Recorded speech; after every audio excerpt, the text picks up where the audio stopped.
नमस्कार दोस्तों, स्वागत है एक बार फिर से आप सभी लोगों का the Eklavya IAS academy Dehradun में। मेरा नाम है अंशुल त्रिपाठी और आप सभी लोगों का द एकलव्य आईएएस एकेडमी के इस यूट्यूब चैनल पर हार्दिक स्वागत करता हूं।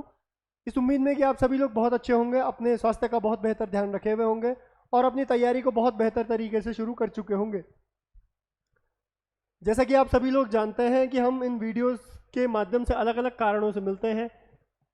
अभी फ़िलहाल हम बात कर रहे हैं एक एग्ज़ाम के बारे में, उत्तराखंड में जो प्रिंसिपल का एग्ज़ाम होने वाला है, जो कि आने वाली 8 फरवरी को होने वाला है 2026 में। उसके रिगार्डिंग हम बात कर रहे हैं, क्योंकि ये एक गोल्डन अपॉर्चुनिटी है उन लोगों के लिए जो बहुत कम समय में ठीक ठाक ग्रोथ करना चाहते हैं। क्योंकि आप लोगों के पास पोस्ट भी 600 प्लस है, आप लोगों के पास सिलेबस भी लिमिटेड है, आप लोगों के जो डिपार्टमेंटल एग्ज़ाम होते हैं वो बहुत ज़्यादा टफ भी नहीं होते हैं। आप लोगों के पास कंपटीशन हालांकि पिछले साल से थोड़ा ज़्यादा है, लेकिन अब उतना कंपटीशन डिपार्टमेंटल एग्ज़ाम्स में उतना कंपटीशन होता नहीं है। जनरली अगर कुछ लोग आसानी से अगर तैयारी करें, बढ़िया तैयारी करें, तो बहुत ज़्यादा दिक्कत उनको होगी नहीं, ठीक है ना। तो उसके रिगार्डिंग हमने नोटिफिकेशन पर बात की, हमने उससे रिलेटेड अलग अलग क्वेश्चंस पर बात की, किस तरीके से क्वेश्चंस पूछे जाते हैं। हम कुछ टॉपिक्स पर बात कर रहे हैं रेगुलरली, और इतिहास के टॉपिक्स पे बात कर रहे हैं हम, ठीक है। अब धीरे धीरे हम इतिहास के साथ साथ पॉलिटिकल साइंस के टॉपिक्स पे भी बात करेंगे धीरे धीरे, ठीक है। बट फिलहाल अभी हमारा इतिहास का एक इम्पॉर्टेंट टॉपिक है गुप्तकालीन एडमिनिस्ट्रेशन, गुप्ताकालीन प्रशासनिक व्यवस्था। लेकिन ये शुरू करने से पहले मैं आप लोगों को बता दूं, अगर आप लोग अपनी तैयारी को करना चाहते हैं, अपनी प्रिपरेशन को बेहतर तरीके से करना चाहते हैं, तो आप द एकलव्य अकेडमी देहरादून के साथ जुड़ सकते हैं। यहाँ पर आपको क्या प्रोवाइड किया जाएगा, यहाँ पर आपको सबसे पहले तो ऑनलाइन क्लासेस प्रोवाइड की जाएंगी, ठीक है। जो बैच शुरू हो चुके हैं वो 25 सितंबर से एक शुरू हो चुका है, साथ साथ नेक्स्ट बैच शुरू हो गया है 8 अक्टूबर से, ठीक है। लेकिन इसमें घबराने वाली बात नहीं है, क्योंकि आपको ऑनलाइन क्लासेस प्रोवाइड होती हैं, लाइव क्लासेस प्रोवाइड होती हैं, उसके साथ साथ आपको सारी रिकॉर्ड भी मिलती हैं, रिकॉर्डेड लेक्चर्स भी मिलते हैं, ताकि आप लोग क्या कर सकें, उसको रिवाइज कर सकें। अगर सपोज किसी ने नहीं पढ़ा, कोई आधे में आता है, तो उसको भी सारी रिकॉर्डेड क्लास मिलती हैं, ताकि वो सब कुछ अपने टाइम पर पढ़ सके, ठीक है ना। रिकॉर्डेड क्लास मिल जाएंगी, साथ साथ आपको फैकल्टी से डायरेक्ट 1 to 1 मेंटरशिप, ताकि अगर आपके सपोज कोई डाउट्स होते हैं तो आप क्या कर सकें, 1 to 1 1-on-1 क्या कर सकें, पूछ सकें फैकल्टीज जो पढ़ा रही हैं आपको वो सब्जेक्ट। तीसरा, जैसे ही क्लास हो जाती है आपको नोट्स हैंड आउट्स मिल जाते हैं, नोट्स या फिर हैंड आउट्स आपको उसी रात को या उसी शाम को क्या कर दिए जाते हैं, ग्रुप में प्रोवाइड कर दिए जाते हैं। वो आप क्या कर सकते हैं, डाउनलोड कर सकते हैं, जो आपके लिए इंपॉर्टेंट है।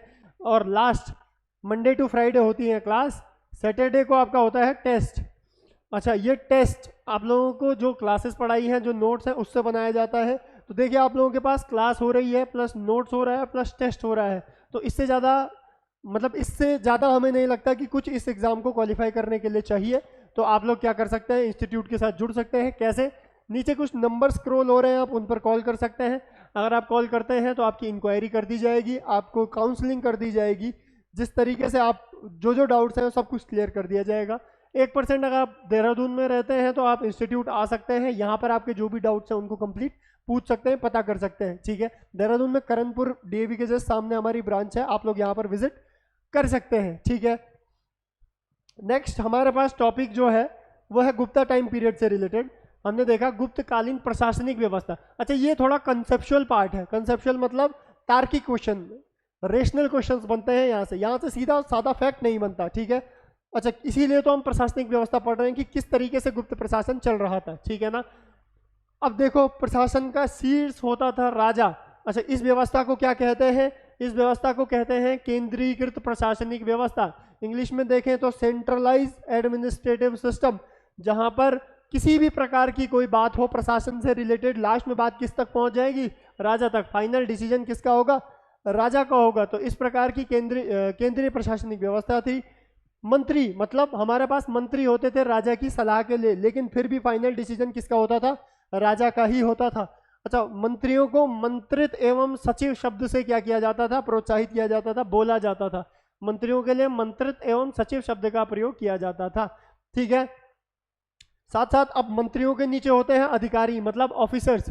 तो गुप्त साम्राज्य में सबसे बड़े ऑफिसर्स को कहा जाता था कुमारामात्य, मतलब अलग अलग डिपार्टमेंट। देखिए, सबसे ऊपर राजा, यहाँ पर कौन है, किंग, उसके नीचे काउंसिल ऑफ मिनिस्टर जिसको हम मंत्रिमंडल कहते हैं, जिनको हम मंत्रित या फिर मंत्रित सचिव नाम से जानते हैं, उससे नीचे ऑफिसर्स होंगे जिनको कुमारा मात्य, अच्छा अलग अलग डिपार्टमेंट के अलग अलग ऑफिसर जिनको कुमारा मात्य कहते हैं। इस तरीके से व्यवस्था सुदृढ़ की गई थी, ठीक है, नियुक्त किया जाता था। अब देखिए प्रांतीय प्रशासन भी था, मतलब ये तो अभी हमने सेंट्रलाइज देखा, ये केंद्र का चल रहा है। अब इसके नीचे अलग अलग प्रांत में बटा हुआ था, अलग अलग प्रांतों में अलग अलग तरीके से क्या हो रहा था, एडमिनिस्ट्रेशन हो रहा था। प्रांतों का विभाजन किया हुआ था जिसे क्या कहा जाता था, भुक्ति कहा जाता था, ठीक है। इसको क्या कहा जाता था, ये जो प्रांत है इसको कहते थे भुक्ति, और इस भुक्ति में एक ऑफिसर अपॉइंट करते थे जिसको कहते थे उपरिक। क्या कहा जाता था, उपरिक। देख लीजिए कॉन्सेप्ट फैक्ट किस तरीके से मिलकर क्वेश्चंस बनाते हैं, कहा जाता था उपरिक कहा जाता था, ठीक है। और आखिरी और मोस्ट इंपॉर्टेंट, सीमांत प्रदेश। अगर कोई ऐसे प्रदेश हैं जो बॉर्डर पे हैं, जो बॉर्डर एरिया पर सिचुएटेड है, यहाँ पर अगर कोई प्रांत है उसका अगर मुखिया होता था, उस मुखिया को कहते थे गोप्ता। क्या कहा जाता था, गोप्ता शब्द का प्रयोग किया जाता था उन लोगों के लिए, उन ऑफिसर्स के लिए, उन प्रशासक के लिए जो क्या होते थे, रीजनल या फिर बाउंड्री जो प्रोविंस होता है वहां पर सिचुएटेड होते थे, ठीक है। तो इस तरीके से कॉन्सेप्ट प्लस फैक्ट करके आप लोगों का क्या होगा, एग्जाम में क्वेश्चन पूछे जाएंगे, ठीक। नेक्स्ट हम देखते हैं प्रशासन से आगे, न्याय प्रशासन, जुडिशियल सिस्टम, जुडिशियल एडमिनिस्ट्रेशन किस तरीके से चलता था, ठीक है। सर्वोच्च न्यायाधीश, ठीक है, सबसे हायर जुडिशियल पावर किसके पास होती थी।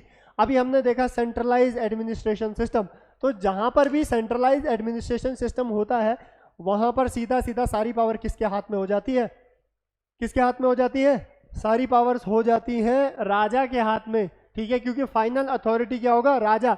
अच्छा उससे नीचे भी कुछ लोग होते थे, न्यायाधीश, कुछ न्यायाधीश होते थे, जज, उनको क्या क्या नाम से जाना जाता था, दंड नायक, महादंड नायक, सर्वदंड नायक। तो सबसे नीचे दंड नायक, फिर महादंड नायक, फिर सर्वदंड नायक, फिर राजा, आखिरी में कौन, राजा। फाइनल डिसीजन कौन लेगा, राजा। तो ये किस काल की बात है, गुप्त काल की बात है। इन लोगों में इतना दिमाग था कि दीवानी और फौजदारी मामले, मतलब सिविल मुद्दे और क्रिमिनल मुद्दे इन्होंने अलग अलग किए थे। तो सिविल मामले और क्रिमिनल मामलों के लिए अलग अलग कोर्ट्स, अलग अलग लोग थे जो क्या करते थे, डिसीजंस देते थे अलग अलग। लेकिन फाइनल अथॉरिटी चाहे क्रिमिनल हो चाहे सिविल मुद्दा हो, वहां पर फाइनल अथॉरिटी कौन होता था, राजा, किंग, ठीक है ना, वही फाइनल अथॉरिटी होता था। अब फाइयान के अनुसार इस काल में दंड विधान कम कठोर था। कम कठोर लिखा हुआ है मतलब किसी के साथ कंपैरिजन किया हुआ है। तो कंपैरिजन किसके साथ किया, इनसे आगे गए मौर्य, मौर्य के साथ इन्होंने क्या किया, कंपैरिजन किया। उस समय पर क्या होता था कि अगर कोई व्यक्ति कोई करप्शन में पाया गया, लिप्त पाया गया, उसको सीधा कैपिटल पनिशमेंट दे देते थे, मतलब लटका देते थे या फिर मृत्यु दंड दे दिया जाता था। तो करप्शन के लिए अगर किसी ने थोड़ा बहुत 1500 सिक्के इधर उधर कर दिए तो उसके लिए सीधा कौन सा दंड था, मृत्यु दंड था, ठीक है।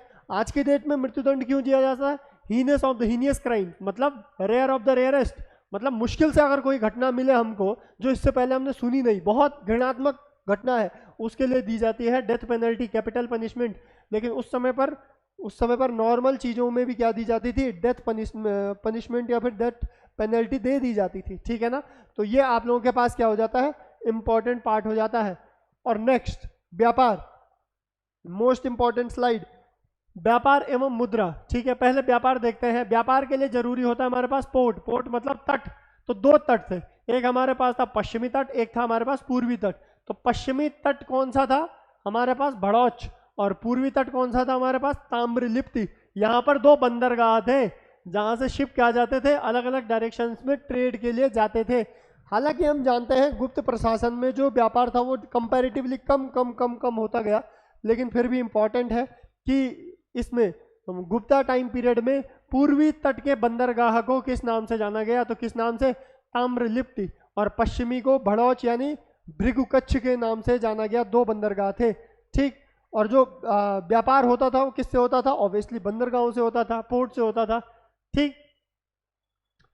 सबसे इंपॉर्टेंट, क्योंकि यहां पर कम कम कम क्यों हुआ, रोमन से क्या हो गया था व्यापार कम। अच्छा रोमन एम्पायर से हम क्या लेते थे, कनिष्क के टाइम पे भी हमने देखा, कुषाणों के टाइम पे, कि रोमन एम्पायर से हम क्या देते, उनको हम सामान देते थे, यहाँ से अनाज बांटते थे और वहाँ से हम लेते थे सोना, क्या लेते थे, गोल्ड। इसीलिए आपने सुना होगा कि सबसे अच्छे, सबसे प्योर गोल्ड कॉइन, सबसे सुंदर स्टैंडर्ड गोल्ड कॉइन किस समय पर हुए, किस समय पर हुए, कुषाणों के समय पे हुए, सबसे प्योर कुषाणों के समय पर हुए।